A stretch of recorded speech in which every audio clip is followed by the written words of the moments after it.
Are you feeling like you're stuck in a rut doing really tight realism portraits using the grid method and creating art that just feels disconnected, it feels meaningless, and sometimes kind of feels like you're cheating? And I know like you're not really allowed to say that because lots of people say using the grid method isn't cheating, which, you know, I guess is true for that person, but that person can't talk about how you feel. I mean, I can certainly say when I was using the grid method, it got to the point where I did feel like I was cheating. If you haven't already, make sure you subscribe and also hit that bell, because then you'll be notified every single time I post a video about creating 100% original work in developing your own style into suggestive portraits. Here are 5 essential steps that's actually going to help you break away from those constraints to being able to transition in creating those suggestive portraits that reflect your style. So you sit down, you map out your grid, painstakingly draw every single detail. You spend months doing it only to feel no real emotion or authenticity attached to it. And you've created something that doesn't even really reflect you. And instead of feeling proud of what you've actually made, instead, you just go in this cycle of just this sameness. You're doing the exact same thing, but you're also not producing what you want to do. The very first thing you want to do, obviously, is just ditch the grid method entirely. Now, if you're anything like me, I was totally reliant on the grid method. And because I was using it for so long, I felt like I had a standard and I couldn't go under it. So the idea of not actually using it made me feel very uncomfortable and very unconfident as well. I knew that my work would actually look worse, and the idea of people actually seeing my work made me feel, you know, vulnerable basically. However, my dissatisfaction of my work became greater than the actual fear of people judging my work of how it looked. So I felt like I had to take a huge step back and learn how to draw confidently entirely by freehand first before I could actually really explore and develop my style. The easiest way I found to do that is to look at everything as value shapes. Now, I don't know anatomy. I don't know all of the muscle groups and bone shapes within the face. I don't even actually view the portrait as 3D. I literally view it as a 2D thing, and I just let all the value shapes do all the heavy lifting. And just by viewing it as the value shapes, if I put them in the right place, that will create the 3D looking portrait for me. I just try to keep it as simple as possible. The more information that I give myself, the more difficult the portrait is actually going to be. So I view everything as value shapes, and you would actually be amazed at how many connection points and what actually lines up in a portrait just by viewing it that way. Obviously, this isn't an overnight thing, you know, it will take time. Thinking that you can just view it as value shapes and then overnight your work is magically going to transform. Unfortunately, it doesn't actually work that way. It will take time. When I actually came off the grid method and I started viewing it in this way, my work actually got worse before it got better.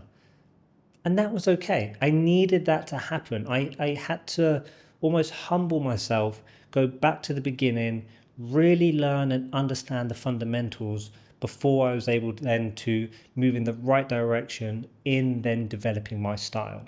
So something to remember, and something that I'm always telling my students, is we want progression, not perfection. As long as your work is actually moving in the right direction, it doesn't matter the level or quality of where it is now. As long as we're moving it in the right direction, that's all we want. You also want to take time, explore, and just genuinely really understand what work actually resonates with you. I remember just constantly looking at other people's work and thinking, how did they manage that? How did they get to, what steps did they take that allowed them to get to this point? How did they actually manage to create their style? And I would bounce from one artist to another, just thinking, I want my work to look like that. I would get really excited and motivated to then basically just crash down and then think, well, actually, I can't draw like that because first of all, I'm using the grid method, and then also I would just be replicating again, but that person's style rather than actually finding my own unique voice in my artwork. Now, I have to say, when you are developing your style, there is obviously absolutely nothing wrong with learning and understanding how another artist puts their work together and taking influence of their style and then putting it into your own. Now, this is the key word here: influence. You don't want your end goal to copy exactly someone else's style. That's not what we want to do. We want to take influence from what they're doing and we want to use that as a base and implement it in certain ways within our own work. But what does style even mean?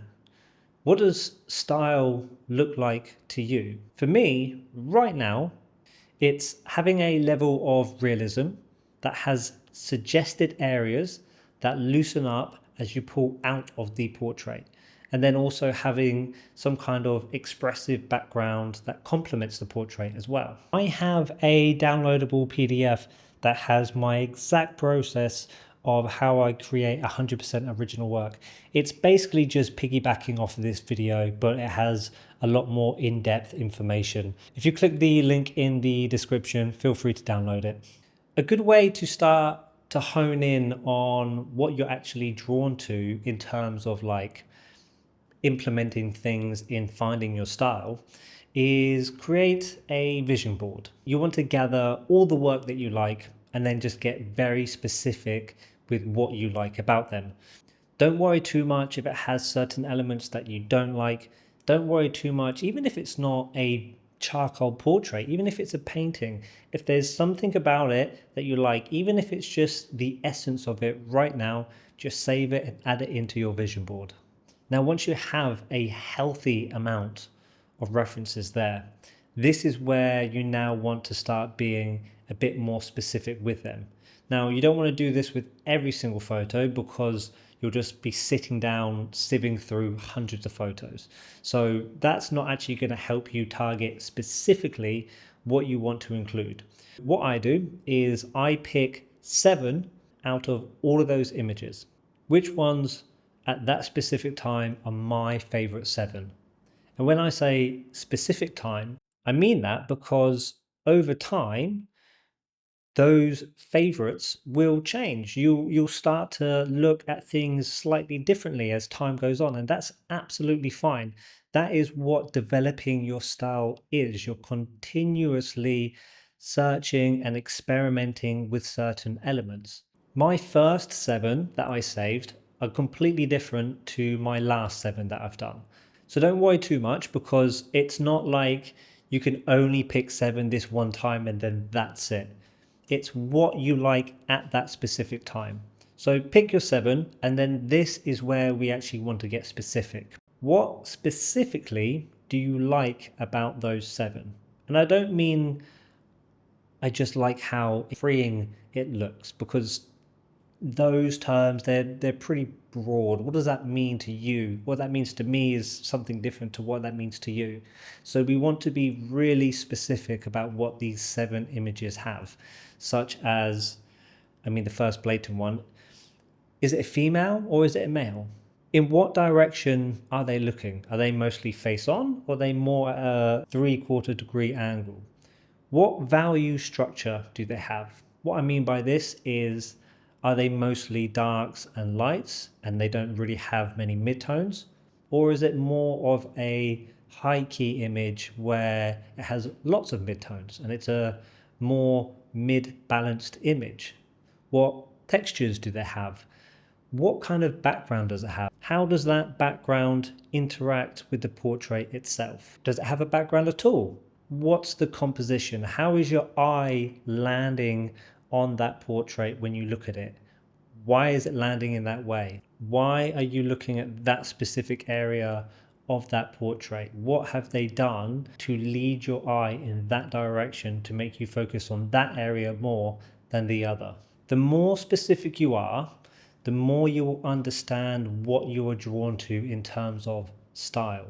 And then once you have those elements, once you've written them down, you literally have it there in front of you, that is an indication of what you like, because you've just picked your top 7 portraits and then you've broken it down into what key elements it has. And then once you have these elements, you can then start to implement them and start to understand how they interact with each other when you're applying it into your work. Focus on one element at a time as well. I found when I was developing my style, I was trying to implement 5 or 6 different elements at once while still trying to capture my subject's likeness. And it just became too much. It made the process so much more difficult and so much more stressful. So say for instance, one of those elements is an expressive background that complements the portrait. Try and not do anything fancy with the portrait itself. Just do that how you normally would, but then pay more attention in putting in that expressive background. Learn how to do that first. Get familiar with it, understand it, and then start implementing other elements after that. I like to wear 2 hats. I have more of a structured hat. This is to help me with my fundamentals so I can really hone in on my proportions, likeness, and placement. And then I also have my creative hat, so I can think about the mood I want to evoke and actually catch the essence of the model rather than the details of the model. You want to embrace creativity over accuracy. Yes, we need a level of accuracy, but we don't want detail paralysis. So instead of getting so caught up in the never-ending cycle of the hair to hair, wrinkle to wrinkle, let's just focus on implying and suggesting instead.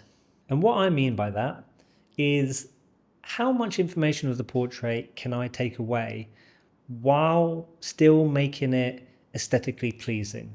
I'm always asking myself, what can I leave out? What do I want to focus on more? And what do I want to have less attention to? And what do I actually want more rendered? By having a mix of all of these elements, you actually have a much more dynamic looking image, which is already starting to push you in the direction of developing your own style. Now, the next thing I live by: explore your work. Whatever you do, explore your work. Yes, we can plan our work. Yes, we can specifically identify exactly what we want to implement into our work. We can approach it really methodically. And I have to say, doing all of that really will help you have a very clear idea of what you want your work to look like and how you're going to create it, which means there's absolutely no guesswork involved, which is brilliant because that's going to set you up in the most beneficial way. However, I also love just going into a drawing and experimenting with it with no real direction. I know that sounds counterproductive, but I love just listening to the drawing. Where is it taking me? What is it telling me?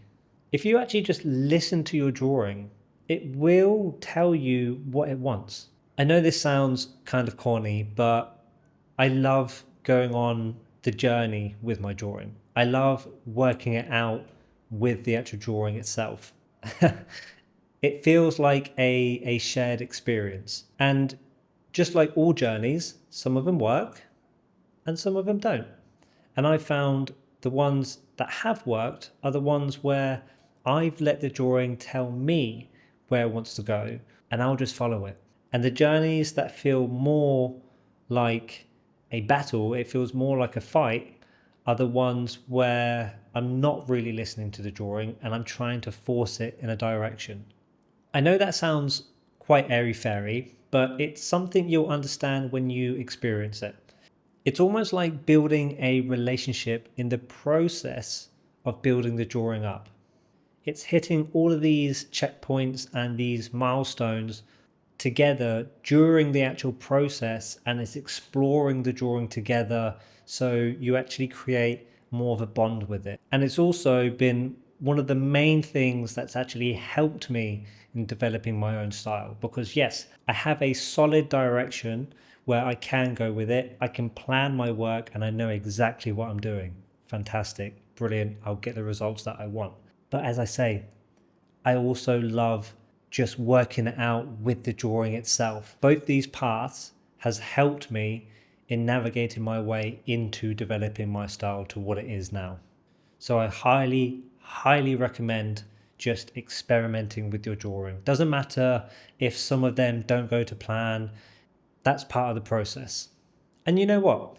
This actually brings me round full circle, because the better and the more confident you actually are with the fundamentals, the more you are actually able to explore and go off piste with the drawing, because you have that safety and that security of bringing that drawing back if it is going down a route that isn't actually working. So again, the better you actually get at the fundamentals, the more freedom you will have with the drawing.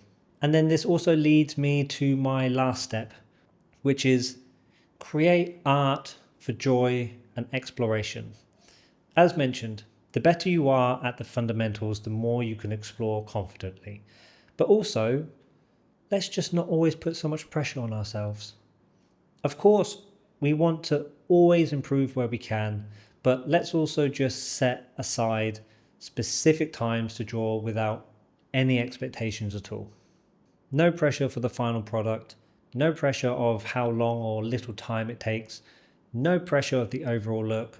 Just sit down and explore the drawing. Let's give ourselves a free pass. Let's do a drawing where there's actually no expectations. And you know what? It's actually really freeing doing it that way. And weirdly enough, when you actually have that mindset, a lot of the time, the drawing actually starts to go in a direction that you want it to, and it's starting to look a certain way that you really like. The issue with that is it's very easy to start putting that pressure on again because you don't want to steer it in a different direction and you don't want to ruin the drawing. At the end of the day, we want drawing to be fun as well, right? But there's a balance. There's the balance of doing it because it brings you joy, but there's also the balance of wanting to progress in the way that you want. And again, full circle, the better you actually get at the fundamentals, the more these two come in line with each other, because you're then able to explore that joyfulness of your portraits while still being able to nudge it in the direction that you want to at the same time. Now, don't forget, I have the downloadable document that gives you my entire process of how I create 100% original work. It's worked for me, so I know it's going to work for you as well. So feel free to download it. I appreciate it. Thank you.